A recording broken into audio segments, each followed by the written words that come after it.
चलिए सबसे पहले जानेंगे कि सिप क्या होता है। सिप का फुल फॉर्म है सिस्टमैटिक इन्वेस्टमेंट प्लान, और आप इसको एक तरीके का जरिया मान लीजिए जिसके जरिए आप म्यूचुअल फंड स्कीम्स में इन्वेस्ट कर सकते हैं। और सिप प्लान के जरिए आप आसानी से, फ्लेक्सिबल तरीके से और स्मार्ट तरीके से इन्वेस्टमेंट कर सकते हैं। और इन्हीं खूबियों की वजह से सिप इन्वेस्टमेंट प्लान जो है वो बहुत ही पॉपुलर है। तो चलिए अभी थोड़ा इन डेप्थ जाते हैं और सिस्टमैटिक इन्वेस्टमेंट प्लानिंग का मतलब समझने की कोशिश करते हैं। तो सिप इन्वेस्टमेंट मोड के जरिए आप रेगुलर इन्वेस्टमेंट कर सकते हैं म्यूचुअल फंड्स में, जहां पर आपके पास ऑप्शन रहेगा कि एक प्री डिटरमाइंड अमाउंट को आप रेगुलर इंटरवल्स पे इन्वेस्ट करें। और ये प्री डिटरमाइंड अमाउंट 500 रुपए हो सकता है, 1000 हो सकता है, 10,000, लाख, 2 लाख, कुछ भी हो सकता है। और इस प्री डिटरमाइंड अमाउंट को आप रेगुलर इंटरवल्स यानी वीकली बेसिस पे, मंथली बेसिस पे या क्वार्टरली बेसिस या ईयरली बेसिस पे भी आप रेगुलर इन्वेस्टमेंट कर सकते हैं। और यहाँ पर कितना इन्वेस्ट करना है और कब इन्वेस्ट करना है वो ऑलरेडी प्री डिटरमाइंड होता है, जिसकी वजह से सिप जो है वो इन्वेस्टमेंट करने का प्लान्ड अप्रोच बन जाता है। और इस प्लान्ड अप्रोच की वजह से आप ऑटोमेटिकली सेविंग्स का जो हैबिट होता है उसको डेवलप करते हो, और जिसको स्मार्ट तरीके से इन्वेस्ट करके आप फ्यूचर के लिए वेल्थ बिल्ड भी करते हो। तो चलिए अभी समझने की कोशिश करते हैं कि सिस्टमैटिक इन्वेस्टमेंट प्लानिंग यानी सिप काम कैसे करता है। तो सिप का काम करने का तरीका बहुत ही सिंपल है। सबसे पहले आपको ये डिसाइड करना है कि आपको कितना पैसा इन्वेस्ट करना है। तो यहाँ पर मान लीजिए आप 10,000 रुपए इन्वेस्ट करना चाहते हैं, और उसके बाद आपको डिसाइड करना होता है कि आपको ये 10,000 रुपए कब इन्वेस्ट करना है। मतलब आपको वीकली इन्वेस्ट करना है, मंथली इन्वेस्ट करना है, क्वार्टरली करना है, ईयरली करना है, तो वो आपको डिसाइड करना है। तो यहाँ पर अज्यूम कर लेते हैं कि आप मंथली इन्वेस्टमेंट करना चाहते हैं। तो एक बार आपने ये डिसाइड कर लिया और आपने म्यूचुअल फंड का स्कीम चुन लिया, तो उसके बाद ऑटोमेटिकली आपके अकाउंट से हर महीना 10,000 रुपए ऑटोमेटिकली कट जाएंगे और उस स्पेसिफाइड म्यूचुअल फंड स्कीम में ऑटोमेटिकली इन्वेस्ट हो जाएंगे। और जब भी आपका पैसा उस म्यूचुअल फंड स्कीम में इन्वेस्ट होगा, तो उस पैसे से म्यूचुअल फंड खरीदारी करेगा उस मार्केट में एट दैट करेंट प्राइस, और उसके बदले में आपको कुछ certain number of mutual fund के यूनिट्स असाइन किए जाते हैं।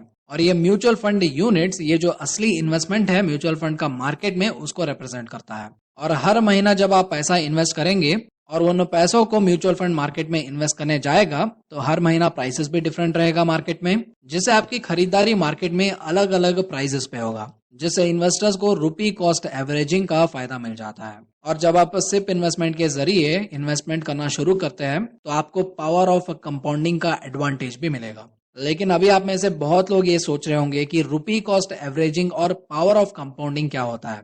मान लीजिए आपका जो 10,000 रुपए का सिप इन्वेस्टमेंट है, वो आप म्यूचुअल फंड के बदले एक स्टॉक में इन्वेस्ट करने का निर्णय लेते हैं, और उस स्टॉक का प्राइस 1,000 रुपए होता है।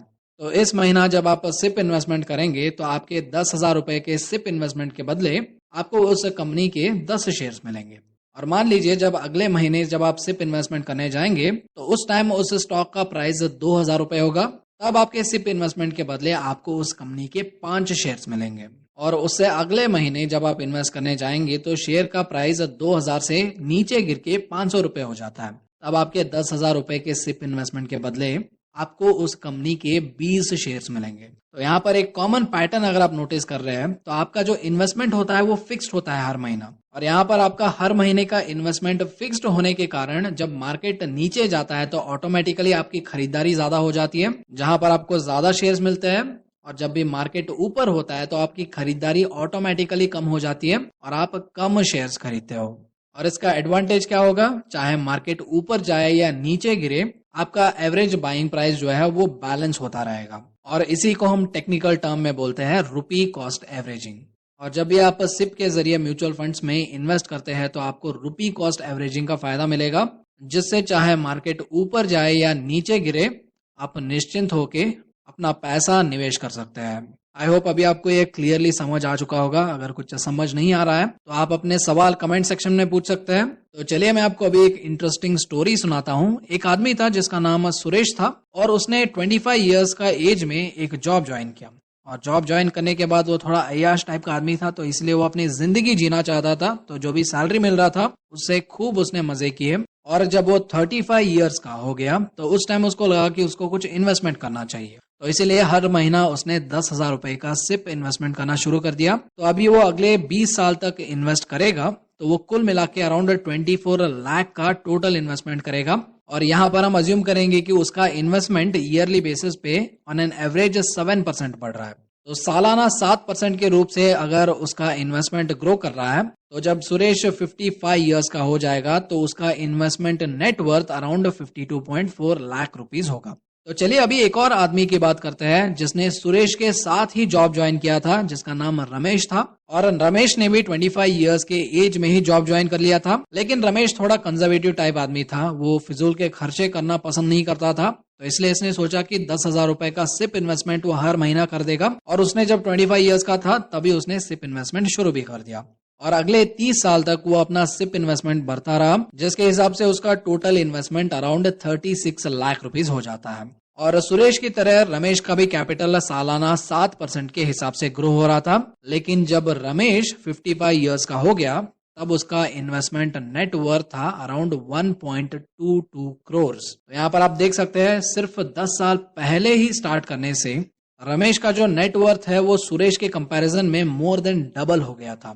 तो इसीलिए एल्बर्ट आइंस्टाइन, जो कि दुनिया का मशहूर साइंटिस्ट है, उन्होंने एक बार कहा था कि compound interest is the 8th wonder of the world. He who understands it earns it, he who doesn't pays it. तो देखिए कितनी खूबसूरत तरीके से एल्बर्ट आइंस्टाइन ने पावर ऑफ कंपाउंडिंग को समझाया है। तो यहाँ पर पावर ऑफ कंपाउंडिंग का रूल बहुत ही सिंपल है, the sooner you start investing the more times your money has to grow. तो इसीलिए यहाँ पर सिप इन्वेस्टमेंट से हमें वो जरिया मिल जाता है जिससे हम जल्द से जल्द इन्वेस्टिंग स्टार्ट कर सकते हैं। और सिप में सिर्फ 500 रुपए से इन्वेस्ट स्टार्ट किया जा सकता है, जिससे मेरे पास इन्वेस्टमेंट करने के लिए अभी पैसे नहीं है, ये जो एक्सक्यूज है इसको ओवरकम किया जा सकता है। तो इसलिए मैंने बताया था कि सिप इन्वेस्टमेंट के जरिए आप पावर ऑफ कंपाउंडिंग का फायदा ले सकते हैं।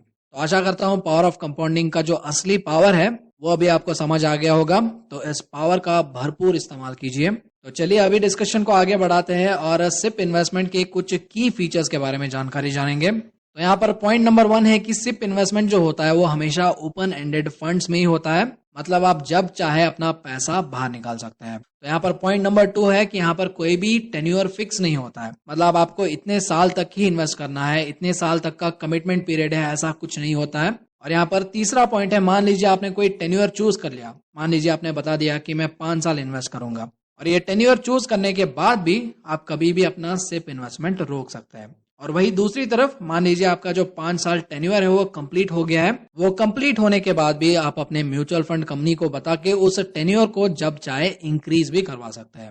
पॉइंट नंबर 4, आप परपेचुअल सिप में भी इन्वेस्ट कर सकते हैं जहां पर कोई भी एंड टेन्योर नहीं होता है, मतलब आप जितना लंबा चाहे उतना आप इन्वेस्ट कर सकते हैं। पॉइंट नंबर 5 है, टेन्योर खत्म होने से पहले या टेन्योर खत्म होने के बाद आप जब चाहे अपना जो पैसा है वो पार्शली या फुल्ली विड्रॉ कर सकते हैं। पॉइंट नंबर 6, आप जब चाहे अपना जो सिप इन्वेस्टमेंट है उसको रिड्यूस कर सकते हैं और उसको इंक्रीज भी कर सकते हैं। फॉर एग्जाम्पल, अगर आप 10,000 रुपए का सिप इन्वेस्टमेंट कर रहे हैं तो आने वाले महीनों के लिए आप उस सिप इन्वेस्टमेंट को 5,000 भी कर सकते हैं या 15,000 के लिए इंक्रीज भी कर सकते हैं। तो इन सारे फ्लेक्सिबिलिटीज की वजह से सिप इन्वेस्टमेंट एक आइडियल इन्वेस्टमेंट बन जाता है उन इन्वेस्टर्स के लिए जो रेगुलर मंथली इनकम पे निर्भर है। मतलब अगर आप जॉब करते हैं या किसी ऐसे प्रोफेशन में है जहां पर आपको मंथली सैलरी या मंथली इनकम मिलता है, तो उन लोगों के लिए सिप एक बेहतरीन इन्वेस्टमेंट का जरिया हो सकता है। तो अभी फाइनली बात करेंगे कि सिप में क्यों इन्वेस्ट करना है। यहाँ पर सबसे पहला एडवांटेज है कि ये आपकी मदद करेगा मार्केट वॉलेटिलिटी को मैनेज करने में, और दूसरा एडवांटेज है कि आपके जो फाइनेंशियल डिसीजंस होते हैं उसको डिसिप्लिन करने के लिए सिप एक बेहतरीन जरिया होगा। और तीसरा एडवांटेज है यहाँ पर सिप में इन्वेस्टमेंट करने के लिए कोई भी चार्जेस नहीं होंगे। और फोर्थ एडवांटेज है आपको कंपाउंड इंटरेस्ट का बेनिफिट मिलेगा। और फिफ्थ एडवांटेज यहाँ पर यह है कि इन्वेस्टमेंट अमाउंट ज्यादा नहीं है, आप 500 रुपए तक का अमाउंट से भी सिप इन्वेस्टमेंट स्टार्ट कर सकते हैं। और बहुत लोग ये भी करते हैं कि वो एक फिक्स्ड अमाउंट मान लीजिए 500 रुपए से ही स्टार्ट करेंगे, लेकिन जब धीरे धीरे इनका इनकम बढ़ेगा या उनका सैलरी बढ़ेगा तो वो उनका जो सिप इन्वेस्टमेंट है उसको भी धीरे धीरे इंक्रीज करते जाते हैं, जिससे उनके सेविंग्स भी ज्यादा होता जाता है। और वो सेविंग्स मार्केट में इन्वेस्टेड होने के कारण उस म्यूचुअल फंड स्कीम के रिटर्न के हिसाब से ग्रो भी होता रहता है। तो आशा करता हूँ आज का इन्फॉर्मेशन आपको पसंद आया होगा, और ऐसे क्वालिटी इन्फॉर्मेशन आपके सामने लाने के लिए हमारी टीम बहुत ज्यादा मेहनत करती है। अगर आप हमारी टीम को अप्रिशिएट करना चाहते हैं तो वीडियो को लाइक जरूर कर दीजिए, और ऐसे ही क्वालिटी नॉलेज आप आगे भी सीखते रहना चाहते हैं तो हमारे चैनल को सब्सक्राइब भी कर दीजिए और बेल नोटिफिकेशन को भी दबा दीजिए। तो चलिए मैं आपसे मिलता हूँ एक और इन्फॉर्मेटिव वीडियो में।